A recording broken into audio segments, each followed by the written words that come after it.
Bonjour, bienvenue dans cette vidéo. Je vous montre ici les pièges à connaître dans la défense Caro-Kann si vous jouez avec les blancs.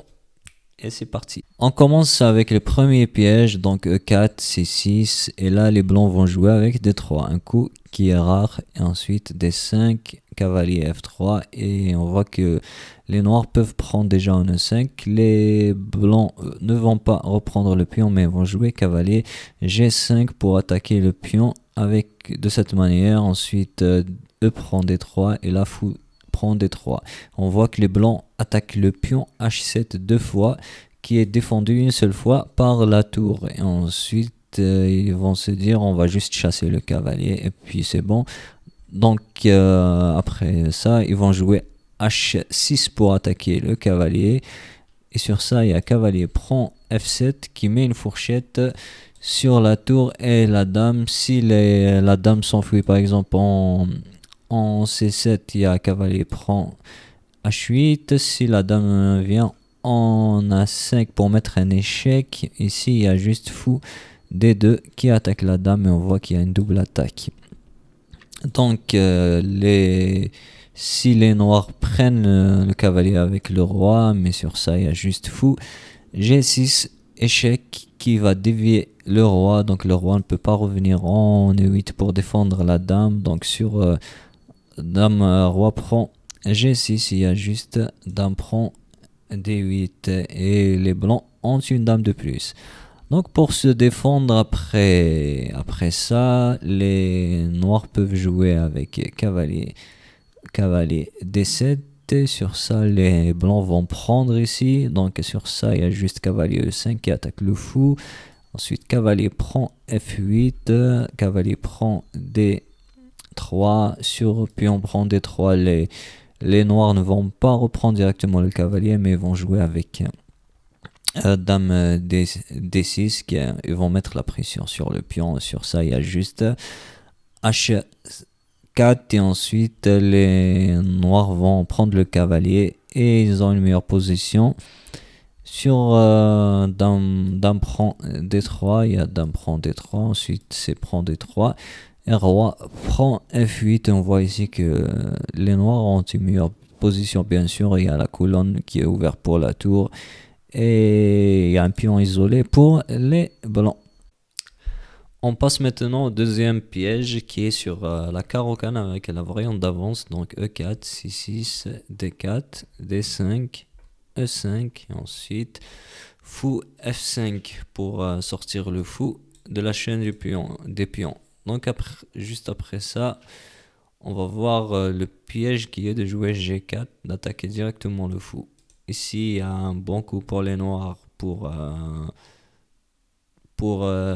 pousser ce pion avancé qui est de jouer fou E4. Ensuite, il y aura F3. Comme ça va empêcher le cavalier de sortir sur sa case naturelle en F3. Mais si les noirs jouent avec fou G6, on va continuer avec H4 pour harceler les fous. Ici, le meilleur coup pour les noirs est de jouer H5. Mais si les noirs se trompent et jouent avec H6, là on continue avec H5, on attaque le fou qui va y aller en H7. D'ailleurs ici le meilleur coup est de venir en E4 pour provoquer toujours F3. Mais si le fou va en H7, on va continuer directement avec E6, on sacrifie le pion. Et sur F prend E6, on va jouer fou D3. On attaque le fou, donc fou prend, dame prend. Et là, on voit la faiblesse des noirs sur les cases blanches. On menace déjà. Dame G6 échec. Donc ici, sur un coup de dame ou quoi que ce soit, on peut déjà mettre un échec. Et sur un coup comme cavalier F6, genre qui attaque le pion, mais en vrai il l'attaque pas car il y a dame échec. Je vous montre ça. Donc on va continuer avec cavalier F3. Alors sur cavalier prend G4, on a bien sûr dame G6 échec, le roi qui bouge, ensuite on récupère le cavalier. Et sur un coup comme Et sur un coup comme roi D7 pour sortir de cette diagonale, ici il y a directement cavalier E5 échec. On met un échec sur le roi. Le roi ne peut pas revenir sur E8 parce qu'il y a dame G6 échec et mat.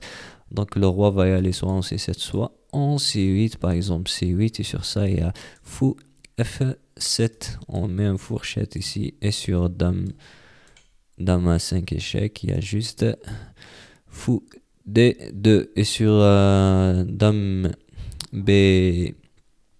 B6 qui attaque le pion B2, on va juste prendre ici, et sur dame prend B2, on peut jouer, je sais plus ici, fou. On va juste jouer dame C3 qui protège tout. Donc si on met le fou ici, il y a ça comme échec. Et ensuite, bon, même ça défend toujours. On peut toujours jouer dame D1 qui défend tout. Alors, ça c'est le deuxième piège, et j'enchaîne directement avec le troisième piège qui est toujours sur la variante d'avance et la sortie du fou. Donc on revient à cette position, et sur ça on peut jouer avec H4 en menace d'enfermer le fou, et ça c'est un piège pour les débutants vraiment. Donc si les noirs ne voient pas la menace, donc ils vont jouer avec E6 pour avancer le pion, et là il y a juste G4, et on voit ici que le fou est déjà enfermé. Donc si le fou vient ici, on va continuer comme ça, donc ça, et la même chose si il commence avec fou G6, il y a H5, et ensuite fou E4, et ensuite F3, et le fou est enfermé. On continue avec le quatrième piège qui est sur E4, C6, et ensuite cavalier C3, D5, D4, et ensuite D prend E4, cavalier prend E4, et là cavalier D7. L'idée de cavalier D7 c'est de jouer cavalier GF6, et ensuite prise et prise. Mais là, les blancs peuvent tenter un piège qui est dame 2 sur cavalier GF6. Il y a juste cavalier D6 échec et mat. Donc on voit que le pion ne peut pas prendre car la dame cloue le pion, donc c'est un mat à l'étouffer. Ensuite, cinquième piège, on continue directement. Là, on joue cavalier F3, et ensuite D5, cavalier C3, D prend E4, cavalier prend E4. Et là, le meilleur coup pour les noirs, c'est de jouer fou G4 et de clouer le cavalier. Mais sur fou F5 pour attaquer le cavalier, il y a fou cavalier G3 qui attaque le fou. Donc sur fou G6, on va continuer directement avec H4, ensuite sur H6 pour libérer une case pour le fou. On continue avec cavalier E4 qui attaque le fou.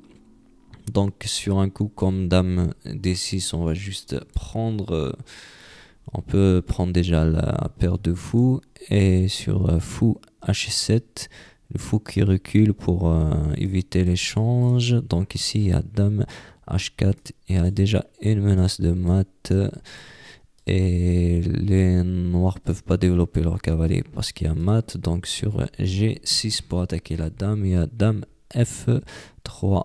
On recrée la menace une autre fois, donc ici cavalier F6 pour bloquer la menace, et ensuite sur ça il y a dame B3. Une nouvelle fois la menace de mat. Sur un coup comme E6 par exemple, il y a dame prend B2. On voit ici que c'est une catastrophe pour les noirs. Il y a la dame qui attaque la tour en même temps, qui a une menace de mater ici. Donc ici le coup pour les noirs c'est de jouer dame D5 pour protéger. Donc ici la dame, on propose un échange des dames, en même temps la dame attaque le cavalier, mais ici on va ignorer le cavalier et on va aller prendre en B7, et sur dame prend E5 échec, il y a fou E2, et ensuite un coup comme E6 pour pour les noirs pour se développer et de sortir rapidement le fou et de faire petit roc. Ici, on voit que la menace des noirs, quand on va prendre, si on prend la tour directement, c'est de faire dame C7 et d'empêcher la dame de sortir. Donc ici, on va jouer avec D4 pour dévier la dame sur dame prend. On va aller prendre ici et on menace de prendre le cavalier à la suite. Donc la dame qui va essayer de s'accrocher à cette case. Donc on va continuer avec dame à 5 échecs. Et là on va juste jouer C3. Ensuite fou G6 pour essayer de se développer rapidement. Et là on va prendre la tour. Donc après ça on menace déjà de prendre ici. Sur un petit roc on peut sortir. Donc la dame vient en C7 pour bloquer la dame blanche. Et sur ça il y a juste fou A6. Le cavalier ne peut pas prendre car le cavalier est cloué. Donc sur petit roc on va réussir à sortir la dame. Sur cavalier prend qui défend la dame, on va juste prendre le cavalier. Et sur dame prend, on va récupérer la dame. Alors sixième piège, E4, C6, ensuite cavalier C3 et là D5. On continue avec D4. E prend D4, cavalier prend D4 et ensuite cavalier D7. Et là on va continuer avec fou C4 et ensuite on va jouer sur cavalier F6, on va jouer cavalier G5. On attaque deux fois le pion. Ici le meilleur coup pour les noirs c'est de jouer E6 et ils peuvent aussi jouer avec cavalier D5. Sur cavalier D5 on va continuer avec cavalier 1 F3 et ensuite ici le meilleur coup pour les noirs c'est de jouer avec G6 je pense normalement, mais on va voir ce qui se passe sur par exemple cavalier 8 sur cavalier GF6. Là on va continuer avec cavalier E5. On voit qu'on attaque déjà le pion F7 deux fois qui ne peut pas être protégé, donc on va gagner le pion F7. Alors sur un coup comme H6 pour chasser le cavalier, là c'est une catastrophe pour les noirs parce qu'il y a cavalier prend F7 et qui met une fourchette. Donc si la dame bouge, il y a cavalier prend qui va prendre la tour. Sur dame à 5 échecs, on va juste jouer fou D2, on attaque la dame, on voit qu'il y a une double attaque. Donc ici donc on va voir sur roi prend F7. On continue avec cavalier E5 échec. Le roi ne peut pas y aller en D8 parce qu'il y a dame H5 échec. Ensuite il n'y a que G6 pour les noirs. Ensuite dame prend G6 échec et mat. Donc ici le roi s'il vient en F6, il y a dame H5 qui menace de mater en G6. Il n'y a pas de défense pour les noirs. Donc quoi qu'il bouge, il y a dame G6 échec et mat. Donc ici le seul coup pour les noirs c'est de jouer dame E6 et sur dame E6 il y a dame G4 échec. Le roi va y aller en D6. Ensuite cavalier F7 échec. Donc il y a une fourchette royale ici, mais on va pas directement sauter sur la dame parce qu'il y a fou prend G4. Donc sur roi C7 on va continuer à mettre un petit échec, dame G3 échec. Donc ici si le roi bouge, il y a un cavalier qui va prendre la dame. Sur dame D6 il y a cavalier prend D6 et on gagne la dame. Ok, ensuite septième et dernier piège pour cette vidéo, c'est E4, donc C6, cavalier F3, D5, cavalier C3. Et là, les noirs peuvent être tentés de jouer avec D4 pour attaquer le cavalier. Ensuite, là, il y a cavalier E2, on attaque deux fois le pion. Donc ici C5 et on continue directement avec C3 pour harceler le pion. Et sur un coup comme D3 on continue avec cavalier F4, on attaque deux fois le pion qui est défendu qu'une seule fois par la dame et sur un coup comme C4 pour soutenir le pion, on a juste dame A4 échec et on va voir, il y a le pion qui va tomber donc sur fou D7, il y a dame prend C4 et ensuite un deuxième pion qui va tomber à la suite. Alors ici les noirs peuvent continuer aussi avec cavalier C6. Après sur cavalier C6 il y a C prend D4, C prend D4 et ensuite dame A4 qui cloue le cavalier en même temps qu'il attaque le pion. Donc on a ici une triple attaque sur le pion et il est défendu que 2 fois. Donc sur fou D7 pour se déclouer par exemple, il y a juste cavalier prend. Et sur cavalier prend qui met une découverte, ben, il y a juste dame prend D4 et sur un coup comme par exemple quand après dame A4 échec, il n'y a pas de E5 pour protéger le pion car il y a juste cavalier prend et car le cavalier est cloué. Et voilà les gens, c'est tout pour cette vidéo. Si ça vous a plu, n'hésitez pas à liker et à vous abonner à la chaîne.